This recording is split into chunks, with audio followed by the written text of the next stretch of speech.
Hi, it's me again with Corel Draw Tips and Tricks Part 2, little short video. Add a little, maybe add a little bling to it. I'm just taking a 2-point line. I'm going from node to node on both these lines. And then they're both connected, so I'm going to make them white. And I am going to make them something other than a hairline. And it just gives it a little bit of look. Now, I'm going to nudge that line out of the way because I'm going to do this. I'm going to group that together. Now I'm going to take my line and take it back. I'm going to Control D and make a duplicate of that line. And you'll see why I group the other together in just a second. Now I can rotate this 60 degrees, and what it's doing is putting that line everywhere. Now I can move, that evidently is going to be the line. There we go. So I can nudge that out of the way.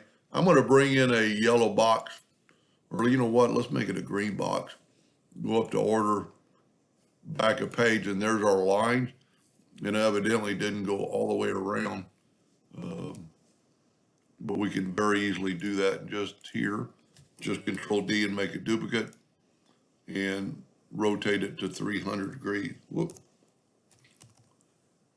Now we have all those lines. We can select all these lines and we can go, and you don't have to. I mean, it looks pretty good like that. Matter of fact, it's really sharp, but a lot of people want to put a little blur to it. So this way you can go to Object and go to Blur and go to Gaussian Blur